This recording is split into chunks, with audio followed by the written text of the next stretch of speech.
Բարի օր, հանրային ռադիոյի եթերում առանց տողատակի հաղորդաշարի հերթական թողարկումն է, ես Լևոն Սարդարանն եմ, խոսել եւ խոսելու ենք խնդիրների մասին, որոնք ուզում են կամ պետք է ուզեն հասարակությանը, ինչպես ամեն ուրբաթ մենք այսօր հիմնականում զրուցելու ենք միայն եւ բացառապես մշակույթի եւ մշակույթի շուրջ ամենի մասին, իսկ իմ զրուցակիցն է այսօր օպերային երգիչ, Հայաստանի Հանրապետության ժողովրդական արտիստ Բարսեղ Թումանյանը, բարև ձեզ, պարոն Թումանյան։ Բարև ձեզ։ Նախ շնորհակալ եմ, որ ժամանակ գտաք այսքի գալու համար։ Պարոն Թումանյան, այսպես մի քիչ անսովոր հարց եմ ուզում տալ, տեսեք, օպերային երգարվեստը մեր մոտ, արվեստի ճյուղ որպես մի քիչ տարբերվում է ինչով։ Ինքը մի ֆենոմեն ունի, որը չունեն մեր արվեստի մյուս ճյուղերը, խոսքը երաժշտական արվեստի մասին է։ Այդպես ֆենոմեն մեկ էլ կարելի է ասել ունի ծանրամարտն ու ըմբշամարտը։ Մենք հենց օպերային արվեստում ունենք մարդիկ, որոնց շատ մարդիկ, որոնց կարելի է այդ աշխարհահռչակ բնորոշումը տալ։ Այդ ֆենոմենը որտեղից է գալիս, ինչու։ Այս ֆենոմենը շատ են, այսինքն վերջերս ճիշտն ասած կա երկու տեսակետ։ Գիտեք, մեկը շատ զարմանալի է, որ հենց մերոնք են ասում, իսկ ում է պետք է այդքան երգիչ բան ինչ են անում եւ այլն, տեղացի ինչ-որ շատ տգետներ են։ Իսկ մյուսը, որ եվրոպացիները հիացած են, նրանք են ասում, որտեղից ձեր մոտ այդքան երգիչներ։ Նու միայն երգեցողությունը չի այստեղ, որտեղ այստեղ դասական հենց արվեստի մասին է խոսքը։ Գիտեք, ուրեմն ես ձեզ մի շատ կարճ բան կարող եմ ասել, Էյնշտեյնյան մոտեցումը, որն է աստվածայինը, եթե մենք բոլորս պատկերացնում ենք, որ Աստված, այսինքն գիտականորեն կամ ավելի մատչելի պատկերացնենք, որ մենք ինքներս ենք, դա ինչպես ենք հասկանում, ինչպես ենք պատկերացնում, դա բանականությունն է, անգամ թեկուզ ես իմ համար դա հեղինակություն չի, Սուրբ Գիրքը, որ այնտեղ գրված է, բացի դրանից էլի են գրքեր գրվել, եւ գիտական, եւ մինչեւ ավետարանը, շումերական, մի խոսքով, բանականությունը հիմքն է հանդիսում։ Էյնշտեյնը ասաց, որ աստվածայինը դա բնազդն է, իսկ բանականությունը բացատրում է բնազդը։ Ես մենք գտնում է այդ այն բանալին է, որ նա սկսում է բացել այդ բնազդի բանը։ Հիմա տեսեք, մշակույթը ինքը արդեն բնազդն է, քո աշխարհընկալումն է։ Հիմա եթե այս փոքրիկ երկրում կան հայեր, մարդիկ, որոնք եվրոպական բարձր մշակույթը զգում են իրենց բնազդով, նշանակում է դա պատահական չի։ Դա ոչ թե միայն իրենց հատուկ տաղանդի մասին է խոսում, այլ նրանք, եթե այսպես վերցնենք մեր ամբողջ պատմական անցյալը, հունահռոմեական մշակույթը արյան մեջ, գենետիկայի մեջ կա։ Իսկ ո՞րն է եվրոպական արվեստը։ Եվրոպական արվեստը նույնպես քրիստոնեական գաղափարների շուրջ ձևավորված արվեստն է։ Իսկ երբ որ ռենեսանսը եղավ, ռենեսանսն էլ դարձյալ էլի հունական մոդելով սկսեց զարգանալ։ Այսինքն եւ քրիստոնեությունը եւ նախաքրիստոնեական հեթանոսությունը, գիտությունը, ամեն ինչը միևնույն է, դա պատտվել է մեր գեների մեջ։ Այնպես որ պատահական չի, որ միշտ հանկարծ արթնանում է եւ նա իր բնազդով հանգիստ դա ավելի լավ է զգում, չնայած դա կարող է գերմանական գործ կատարող, գերմանական գործ լինի, իտալական, հատկապես իտալական, հենց հունահռոմեական այդ բանը, մերոնք առանց հատուկ մարզվելու, կրթվելու բնազդով շատ լավ են զգում։ Եվ դրա ապացույցները մենք հիմա ունենք, շատ երկար չեմ ուզում դրա մասին ձեզ ասել, որովհետև վերջերս էլ մենք Բեթհովենի անվան կոնսերվատորիա կա Ավստրիայում, որտեղ տնօրենը Սիրանժ Գալույանն է, եւ մենք այդ կամուրջը ստեղծեցինք եւ այստեղից 30 հաղթող երեխաներ մեկնեցին, երկու տուրը Հայաստանում եղավ եւ երրորդ տուրը այնտեղ։ Եվ ժյուրիի 4-5 անդամները, որոնք ավստրիացիներ էին եւ գերմանացիներ նույնպես, նրանք հիացած էին, նրանք այն նույն բառերն էին ասում, որ մենք այս որակի երեխաներ օրինակ շատ քիչ ունենք, համարյա չունենք։ Ձեր մոտ դուք հարուստ եք։ Իսկ մենք դա չենք զգում։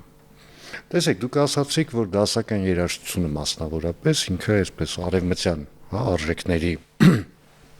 Արևմուտքը այստեղից է գնացել այնտեղ։ Հա, ես այդ չէ, պայմանական եմ ասում։ Եվրոպական, արևմտյան ես այդ նկատի ունեմ, եվրոպական արժեքների։ Տեսեք, շատ են այդ հակադրումները, ես ուզում եմ հասկանալ, օրինակ, ձեզ դրանք արհեստական հակադրում է, թե բնական հակադրում է։ Դասական երաժշտությունը դա եվրոպական արժե համակարգն է։ Ռաբիս երաժշտության հիմքում արևելքն է, հա։ Ուզենք։ Չէ, դա փողոցային խառնամբուխ է։ Հիմա փողոցային արևելք ունի կոնկրետ, ինչպես եւ Հայաստանը, ինչպես եւ Իսլամը ունի նրանք կոնկրետ իրենց լեզվից, հավատքից ծնված երաժշտությունը, որը ընդհանրեն ելևէջները քո դուրը գալիս է վերցնում ես, կարող ես դրանով ինչ-որ երգ գրել, դա ինչ ասեմ, խուլիգանական մոտեցում է, էլի բնազդով ինչ-որ բան կպցրեցին իրար, բայց դա մշակույթ չի կարող կոչվել։ Չէ, ես չեմ ասում մշակույթ։ Տեսեք, հենց ուզում եի հարցնեի հենց այդ մասին։ Կա մշակույթ եւ կա հակամշակույթ։ Հիմա Ռաբիսը պայմանական ասած հակամշակույթն է, հա, ըստ ձեզ։ Դե հակա չեմ կարող ասել, բայց անորակ մի բան է էլի։ Անորակ մի բան եւ դասական երաժշտություն, մշակույթ եւ անորակ մի բան։ Այս հակադրությունը շատերին որում անընդհատ խոսում են այդ մասին, որ քանի դեռ հասարակության մեծ մասը գնում է այդ անորակ բանի վրա, քանի դեռ ռաբիս երգիչները համալիր են լցնում, հանրապետության հրապարակ են լցնում թեկուզ, հրազդան մարզադաշտ են լցնում, մենք որպես հասարակություն առաջ գնալու հնարավորություն չունենք։ Դուք այդ տեսակետին համաձայն եք։ Դե գիտեք, դրանին բանը որ պառնոգրաֆիան համատես Շեքսպիրի Ռոմեո Ջուլիետի հետ էլի։ Ոչ մի տարբերություն։ Ինչ-որ փողոցում ինչ-որ երկու հոգին էս կրկոտ ինչ-որ սեքս են անում, չնայած էլի դա որակով կլինի, ավելի որտեղ այնտեղ գիրք կա։ Պառնոգրաֆիան ոչ գիրք կա, ոչ մի բան չկա։ Մենք երբ որ ասում ենք սա պառնոգրաֆիայի որակի է, նշանակում է այնտեղ զգացմունք չկա, հոգևոր ոչինչ չկա։ Իսկ երբ որ հոգևոր ինչ-որ մի բան կա, կեղծված է, այսինքն սիրում եմ, գժվում եմ, արի թող ամբողջ աշխարհի իմանա, բան, գիրքը սիրո մասին չի կարող լինել, հասկանում եք, երբ որ մեկը սիրում է, նա մեծարում է։ Նա իր էգոիստական պահանջները չի ներկայացնում, անգամ Ռաբիսի տեքստերը չեն մտածել ինչու են տենց հիմարաբար գրում իրանց կրքերի, իրանց ցանկությունների ուզում եմ, արի, բան, սպասում եմ այսքան տարի, բան, իմնես, ուննես, չգիտեմ, մեռա, բան եւ այլն։ Գնա մեռի, գնա սառը ջերի մեջ նստի։ Եթե տեքստերի հիմքում բոկաչոն լիներ, ասենք ուրիշ կլիներ։ Բնականաբար, դա արդեն բանականությունից զուր կա այդ ամեն ինչ, ասում եք, մենք կրքերի մեջ է, այսինքն դա մարդ էակը, երբ որ մեծարում է կնոջը, նա աստվածացնում է, այնտեղ բոլորովին ուրիշ զգացմունքներ են, բոլորովին ուրիշ կտավ է, հասկանում ես, պատկերացնում եք, նույն Ռաբիսը, նույն իր մեծարմամբ, նա չի մեծարում, նա այդ մեծարված այդ աղջիկը ինչ-որ մի ուրիշ բանի համար է։ Ուրիշ ցանկությունների համար է։ Ինչևից է, արեք թողնենք դա, չմեծարենք այդքան, որովհետև տեսեք, ժողովուրդը մեղավոր չի, իսկ ինչ ենք ռոպագանդա այսքան ժամանակ, օր ու գիշեր հեռուստացույցով մեծ գումարներ է ծախսվել են, ամեն ինչ կերակրել ենք, Մակդոնալդսն են կերակրել ամբողջ նահանգներում։ Եվ ժողովուրդը արագ այդ Մակդոնալդսը կերել է, չէ։ Փողոցային ուտելիքեր կա, չէ, որը կարա այնպես գեղեցիկ համով հոտով բաներ են անում են Հնդկաստանում կա, ամենտեղ կա։ Այդ նույն բանն է, էլի։ Ինչին սովորացնում ես, նա դա էլ հիմա երեխան ծնվել է, մեծացել է, տեսեք, մարդ արարածը ծնվում է, նա ոչ խոսել գիտի, ոչ երգել գիտի, ոչ պարել գիտի, ոչ սպորտի որևէ ձև գիտի, ոչինչ չգիտի։ Այսինքն ամեն օր կրթվում է, որ մենք հիմա ասենք, գիտեք, ժողովուրդը սա է սիրում, նա է սիրում, ոչ, նրան ինչպես կկրթես, նա այդպեսին էլ կդառնա։ Ուրեմն այնտեղ պետության կարևորությունը կա, ինչպիսի տեսակ է նա դաստիարակում։ Եթե նրանք դաստիարակում են, մտածում են այնպիսի մի տեսակ դաստիարակենք, որի հաշվեն կարելի է շատ փող աշխատել, ուրեմն կա երկու տեսակը։ Կարող է Դա Վինչի նա ծնել, որի մի կտավը կարող է 1 միլիարդի հասնել, էլեմենտար մի կտավը 400 միլիոնով վաճառվեց, կամ Մոնալիզան կարող է շատ ավելի թանկ արժանա։ Եվ դու կարող ես անորակ փողոցային ճաշակի բաներ արտադրես։ Հիմա գիտեք քաղաքակրթությունը բոլորովին այլ է, չէ՞ որ մենք հիմնականում հիմնվում ենք մենք այն ինչ որ մենք ինչի մասին խոսեցինք, դա քաղաքներում ստեղծված արվեստ չի, դա գաղթական մշակույթի ու գաղութներում եղած, ինչու եմ ասում, որովհետև հասարակ ես բացատրել եմ, որ հայը հատուկ չի դա հորինում։ Նա պարզապես ծնվեցածել է Թուրքիայում, Ադրբեջանում, Ղազախստանում, Ռուսաստանում, նահանգներում, որտեղ էլ որ լինի, եւ փորձել է այդ երկրներում կայանալու համար այդ երկրի մշակույթը նրանցից ավելի լավ կատարել։ Եվ այդպես էլ արել են, ավելի լավ կլարնետ են նվագել, ավելի լավ այդ խաղերն են կլկլացրել են, բայաթիներն են երգել, մուղամատներն են երգել, այո, ավելի լավ են արել։ Եվ դարել են այդ մշակույթի կրողները։ Իսկ դրանից հետո անցել ժամանակ երկրորդ սերունդը եկել է այստեղ իր մեջ բերելով դա արդեն սեփականացրած սկսել է նա չի կարող դա իր մեջ սպանել եւ հանկարծ զրոյից սկսել մի որևէ բան այսինքն դրանք этаպներ եղան սովետական միության ժամանակ որը մենք կարողացանք հարթել եւ նոր քաղաքականության շնորհիվ մենք ունեցանք նոր սովետական արվեստ որը շատ ավելի մաքուր հայկական էր խոսքից էր ծնվում պոեզիայից էր ծնվում երաժշտությունը դրա համար մենք ունեցանք հիանալի կոմպոզիտորներ Եվ չեմ ասում Արնո Բաբաջանյանը կամ Էքիմյան կամ եւ այստեղ եւ Ռոբերտ Ամիրխանյան Միրզոյան մի խոսով շատ-շատերի անուններ կարող եմ տա Այսինքն մենք ունենք այդ ամենը Մենք ունենք այդ ամենը տեսեք դուք ասացիք որ պետությունը պիտի վերահսկի որ պետությունը պիտի անի մենք դրա օրինակն էլ դուք էլ բերեցիք խորհրդային տարբերակը բայց խորհրդային տարբերակը ըստ էության պետությունը ինքն էր որոշում ոչ միայն ով ինչ պիտի լսի այլև ով ինչ պիտի մտածի Միշտ էլ այդպես եղել բոլոր երկրներում։ Իսկ ով պիտի որոշի։ Պետությունը պիտի որոշի, թե ես ինչ լսեմ տանը։ Բա դուք պետք է որոշեք պետությունը ինչ անի։ Չէ։ Բա ով պետք է որոշի։ Ես որոշում եմ այն ժամանակ, երբ գնում եմ քվեարկություն։ Պետությունը ասելով, պետությունը տալիս է հնարավորությունը, որպեսզի մշակութային գործիչները արդեն ներկայացնեն այն ինչ որ ինչին նրանք ունակ են։ Ես օրինակ երբեք չեմ մտածի իմ որևէ գործ, որ ես երգում եմ, կամ որը կատարում եմ, անգլիական կլինի, հայկական կլինի, իտալական կլինի, ժողովրդի դուրը կգա, թե չգա։ Իմ դուրը գալիս է, ես կատարում եմ։ Նրանց դուրն եկավ, ես ուրախ եմ։ Դուրը չեկավ, Աստված իրենց հետ։ Ես հայկական մշակույթի մեջ ունեմ փոքրիկ իմ ժամանակի մեջ ինչ կա որ տեղավորվել է խոշոր կտորները, որոնք բոլոր հայկական օպերաները Իհարկե իմ բանը երազանքներս կիսատ մնացին, որտեղ շարականներն էլ էի ուզում ձայնագրել կամ երգել կամ եւ այլն, բայց միևնույն է, Կոմիտաս կամ որը շարականներ, Մանսուրյան, բան կատարել եմ ամենտեղ։ Եվ Գերմանիայում, եւ Ֆրանսիայում, եւ ամենտեղ ես իմ համերգների մեջ հայկական դասական արվեստը ներկայացրել եմ։ Եվ շատ հավանության են արժանացել հայկական ստեղծագործությունները։ Այնպես որ մենք անում ենք, բայց ստիպողական չի Տեսեք, Կոմիտասը մենք մեծարում ենք այն աստիճան, որ նրան դիպչել հնարավոր չի։ Նա չի մտնում ժողովրդի մեջ։ Մեն ռոպագանդայի խնդիրը չի։ Պետք է իմանաս ինչպես ներարկես մարդկանց, ինչպես հրամցնես։ Այսինքն պետության դերը այդտեղ է։ Բա իհարկե, նա է ինստիտուտները ստեղծում զարգացման, նրա ձեռքն են գումարները։ Հիմա տեսեք, Ռաբիզ այսօր պետությունից հարուստ է։ Նա կարիքը չունի պետական որևէ գումարի։ Նա ինքը իր գրպանից կդնի, իր կլիպերը կնկարեն եւ հա կտարածեն։ Պետությունը կարող ասել կներեք, այս արվեստը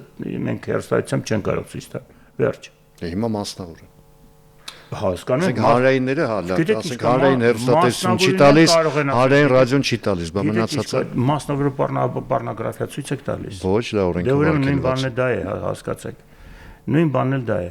Եվ նրանց էլ պետք է ասել, որ նույն դուք կարող եք, նույն տաղանդավոր երգիչներն եք, դուք կարող եք պետք է բացատրել եւ հասկացնել, որ սա էս ելևէ չէ։ Ես օրինակ ունեմ ուսանողներ, ժողովրդական երգիչներ, որոնք ասեցի, պարզ խոսեք։ Քո դուրը գալիս է Իբրահիմը, քո դուրը գալիս է թուրքական երգեր, թուրքերեն երգի խնդրում եմ։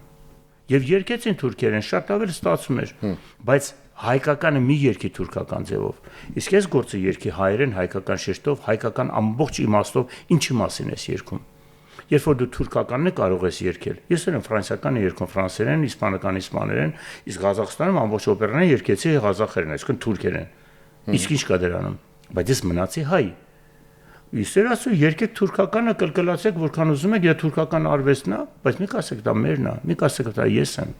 Սա է խնդիրը։ Դե որպես արդարացումից բերում են այդ թուրքերը սեփական ոչինչ չունեն, իրանք միևնույնն է գողացել են բոլորից։ Սուտ են ասում, հակառակն է։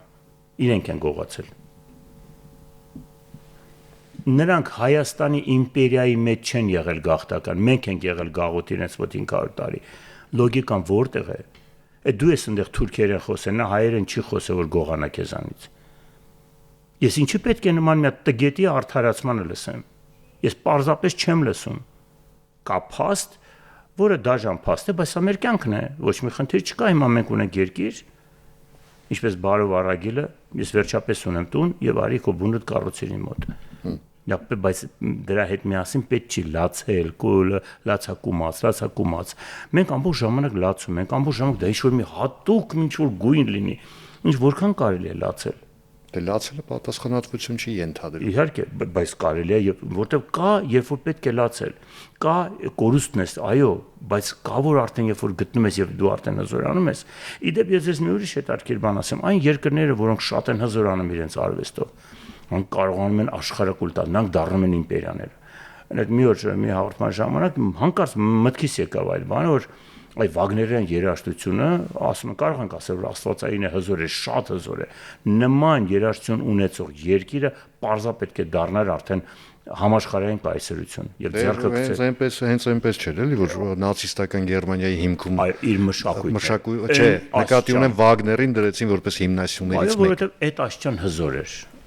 անկրկնելի հզորության էր։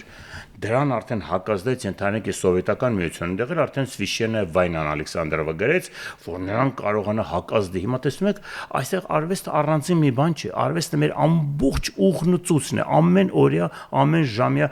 եւ տաքսիստի հետ վարվելն է, ընկերոջ հետ հարաբերություններն են, ազնիվ հարաբերությունների մասին է խոսքը։ Թեկուզ խորամանկ հարաբերությունները, որը կարելի է հետո դառնա ինչ-որ մի հատ նովելա։ Ամեն ինչն է արվեստ, ամեն ինչն է արարման նյութ, մեր առօրյան, բայց չգիտես հանկարծ ռաբիզը, գողականը, սադիզմը, ինչ որ բանը դարձել է, որ ավելի հետաքրքիր են մարդիկ նայեն այդ ֆիլմերը։ Տեսեք, 30 տարվա ընթացքում, 30 տարվա ինչ Հայաստանի Հանրապետությունը անկախ է, գրեթե ամբողջ ժամանակահատվածում մարդիկ լսել են դա, տեսել են դա էկրաններից, ամեն սառնարանը բացում էր այդ մասին էր։ Հետո ես եղել եմ, դեպքեր եղել են, երբ մարդկանց ասում եմ, լավ, ինչի եք ես մարդկանց էս տալիս էլի, ախր մեղք են էս մարդիկ, ասում դե իրենք են ուզում, ասում չէ։ Ձեր երեխան էլի դուք թողնեք որ ձեր երեխան էս փողոցում մեծանա, բայց դուք ինչի համար եք։ Ինչպես կարելի է թողնել բարձր թողի։ Պետք է կրթել, չէ։ Ուրիշ խնդիրը կրթելու ձևերը կան, ինչ տեսակ ես ուզում կրթել, ինչպիսի պատմություն։ Դե կրթելու, ասենք, Տեր Թոդիկյան տարբերակ էլ կա, ասենք, կարելի է ծեծելով էլ կրթել։ Դե ուրեմն երբեմն պետք է ծեծել։ Ես չգիտեմ։ Որոշ երկրներում դա աշխատում է։ Հետո շնորհակալություն են ասում։ Դե ես իհարկե դրան կողմնակից չեմ, ես երբեք ոչ մի ստիպողական, ոչ հոգու ստիպողական չեմ վարվել, ոչ ոքի հետ։ Բայց գիտեք, մեր մոտ ես տեսնում, ես չէի անի, բայց երբ որ արդեն ստիպված են լինում արդեն մահակով կամ ուժով ներգործել, դե հայկական ինչ-որ ձև կա, էլի ասում եմ, բայց շուտ ասեիր, էլի, իսկ ինչի ես պետք է ձայնս բարձրացնեմ, որ դու նոր հասկանաս։ Երբ որ ասում են, գիտեք, մենք հիմա ունենք խնդիր, մենք կանգնած ենք ինչ-որ խնդրի առջև, չէ, չեն հասկանում, չեն լսում։ Նույնն էլ, երբ որ արդեն դանակը հասնում է ոսկորին, այսինքն վտանգը հասնում է իրեն, նոր է հասկանում։ Այնպես ասում են թամաշա անող ենք, չէ՞, հիշում նույնպես մի հատ խոսք, այս թամաշա բառը չգիտեն, ճիշտ չեն օգտագործում, թամաշան երջանկություն է նշանակում թուրքերեն, այլ ոչ թե նայել, էլի, ոնց որ տեսա բան, ուրախություն։ Հա, ինչևից է, որ նայեն որպես բան, տեսնում ես աչքիդ առաջ մեկին ծեծում են կամ վիրավորում են կամ բան են անում, սառնասրտորեն կնայեն, խառնվել չկա, ոչ մի չկա, մինչև շուռ գան իրանց վրա, հենց իրանց վրա շուռը կան, նոր վայվույները կդնեն։ Սա արդեն պետական հասարակություն, քաղաքացու մոտեցումն է մեկը մյուսին։ Այդ քաղաքացու մոտեցումը ինչու մենք չունենք։ Ամենադեպս Հայաստանում։ Ուրեմն դեռ քաղաքացի չենք դարձել։ Ինչու։ Չէ, կա ոմանք ունեն, դե գիտեք ինչ կա, որովհետև քաղաքացին մեր մոտ դեռ մտածում են, որ ինչ-որ Louis Vuitton կամ Mercedes բան քշելու մեջ է, դա չի, դա Շեքսպիր կարդալու մեջ է, դա քո գրողներին ճանաչելու մեջ է, քո էությունը ճանաչելու մեջ է։ Հիմա տեսեք, կլինի օպերային երգիչ, կլինի նկարիչ, գրող, քանդակագործ եւ նույնիսկ մեկ կին ատամնատեխնիկ։ Այս բոլոր մարդկանց հասարակության մի մասը իր ընկալումներին տալիս է այդ մտավորական բնորոշում։ Նախ այդ բնորոշմանը համամիտեք թե չէ, որտեղ շատերը պնդում են, որ այդ մտավորական բառը մնացել է սովետական մնացույթ։ Տեսեք, սովետական ինչ է նշանակում սովետական, ինչ են փակվում սովետական։ Սովետական միության համակարգը հիանալի համակարգ էր։ Կատարյալ համակարգերից մեկն էր, որտեղ երկու բան պետք է փոխվեն՝ բանվոր գյուղացիական գաղափարախոսությունը եւ արժեքավորումը համաձայն իր մասնագիտության։ Պրոֆեսորը պետք է այսքան ստանա, այսինչ այսքան ստանա, այսինչ այսքան արժանավույնս։ Այդ դեպքում այդ երկիրը կծաղկեր։ Բոլոր համակարգերում նրանց կար մշակույթի համար առանձին ֆոնդեր կային, կոմպոզիտորների միություն կար, սա կար, այսօր դա ամեն ինչը կարիքը ունես։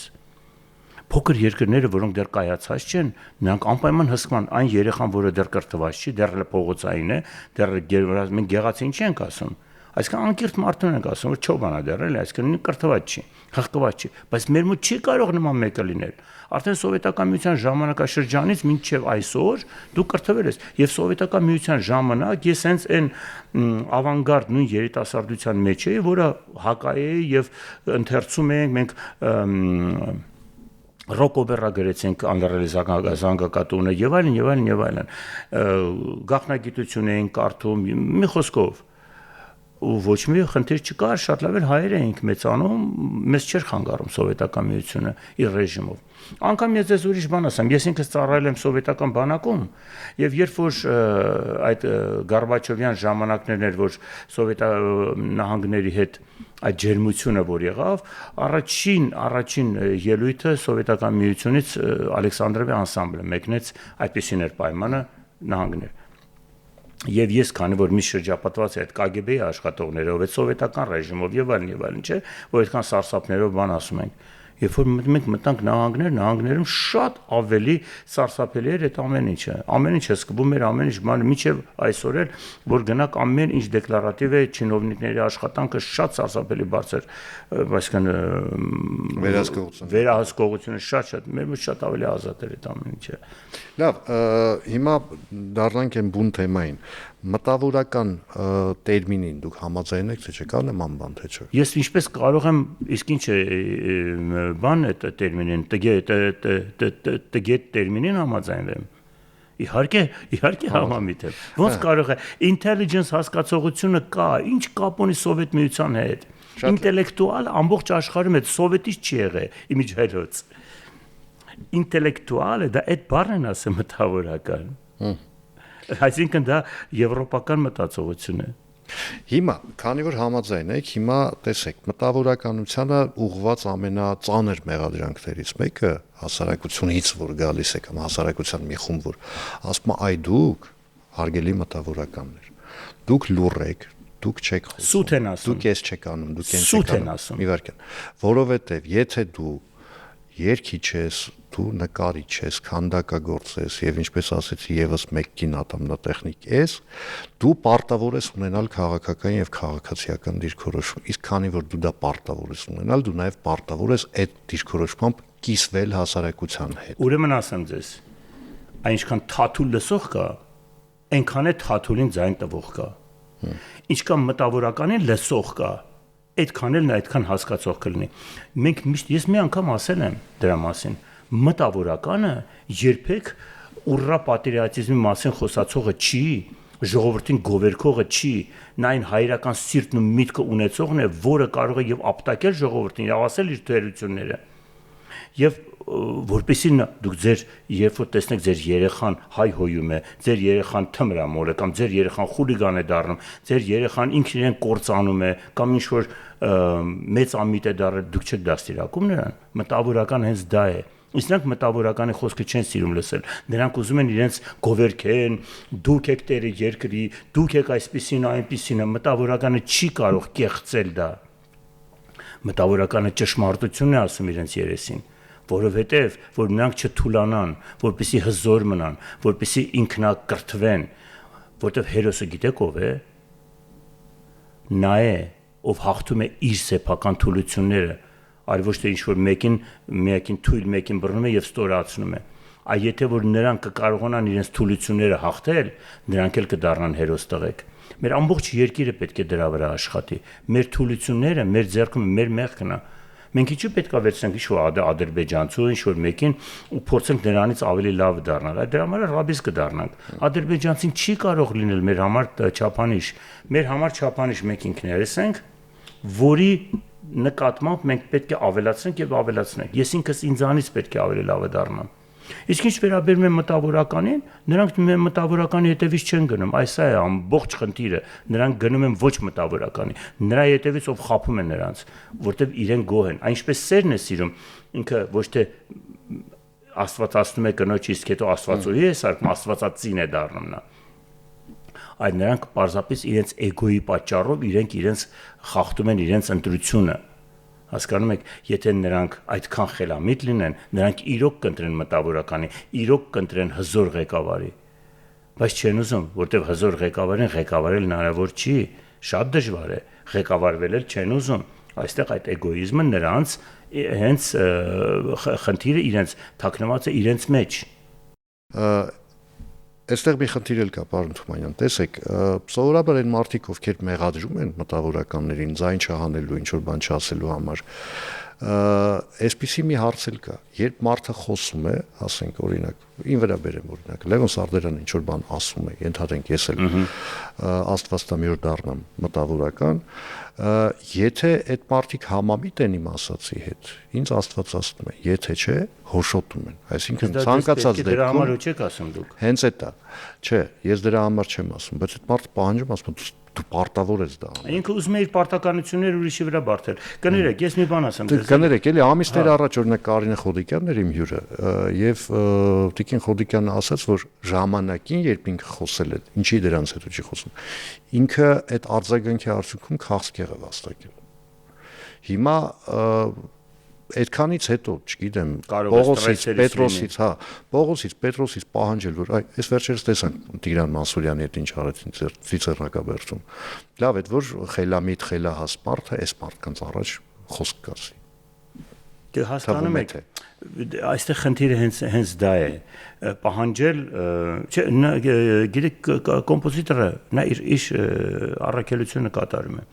Եվ վերջին հաշվով հիմա այս կառավարությունը կլինի, այն կառավարությունը կլինի, նա բոլորին ընդդիմանա, թողնի երկրից գնա եւ որևէ տեղ ստեղծագործի ավելի լավ կլինի ժողովրդի համար։ Ունենք այդ օրինակները։ Ունենք, շատ ունենք։ Դե ես դրա այդ օրինակներից մեկն եմ։ Հիմա խնդիրը դա չի, բայց ինչով ավելի լավ եղավ, որ ես հեռու մնացի իմ ժողովրդից։ Ես իմ գիտելիքները չկարողացա փոխանցել։ Հետո նրանք թող չսպասեն օրինակ ես երբեք ոչ Ռոբերտ Քոչարյանին, ոչ Սերժ Սարգսյանին, ոչ Նիկոլ Փաշինյանին չեմ ստորացնի։ Ինձ պատիվ չի բերի, նշանակում է ես հավասար, եթե նրանք իրոք ստոր արարքներ են արել, եթե նրանք իրոք անկարող կառավարիչներ են եղել, եթե ես սկսեմ նրանց ստորացնել, եւ ընդհանրապես ես արդեն վերջերս շատ եմ, գիտեք, ինձ ցավ է պատճառում, որ անգամ քաղաքական անալիտիկները մեկը մյուսին սկսում են ստորացնել։ Դուք ներկայացեք այնպես ինչպես դուք կաք, թող ժողովուրդը գնահատի։ Ձեզ ավելի այս մեկը ավելի խելացի էր, այս մեկը ավելի արժանապատիվ էր, քան այն մեկը։ Դուք ինչի եք մեկը մյուսին ստորացնում։ Ես դες պարզ ասում եմ, չեմ ստորացնի միայն այն պատճառով, որ ինքս չստորանամ։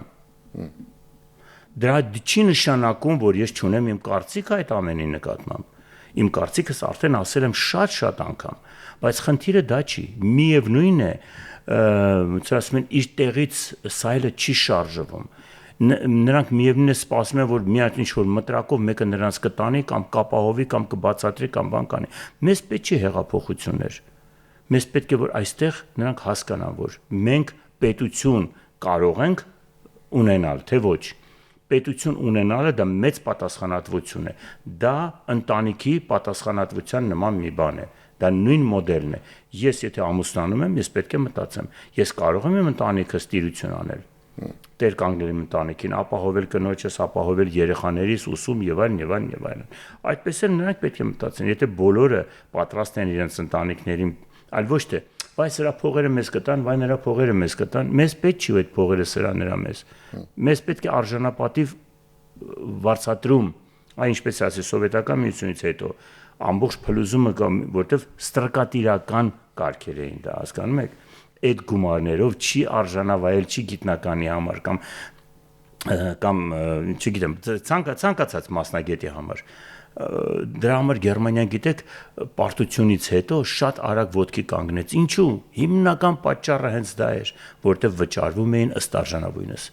Շատ կաշխատես, ավելի շատ կստանաս, ավելի լավ նորություններ, այսինքն նոր գիտելիքներ կառաջարկես, կրկնապատիկ, եռապատիկ կստանաս, եւ բոլորը հաճույքով աշխատում էին, որտեղ գնահատված էին։ Դրա համար երկիրը վերակառուցվեց։ Մենք չենք կարողանում այդ պոտենցիալը մեր բանալ, որտեղ ինքը չի արժեքավորվում։ Ինքը չի գնահատվում։ Դուք հենց տեսեք, մի հատ դասախոսի ասեք, եթե դու դոկտորական ես պաշտպանեցիր, 200,000 դրամ քո աշխատավարձը բարձրանում է։ Նա գնաք աշխատի իր վրա։ Առաջարկում են, չեն գնում։ Շնորհակալություն զրույցի համար, հիշեցնեմ այսօր իմ զրուցակիցն էր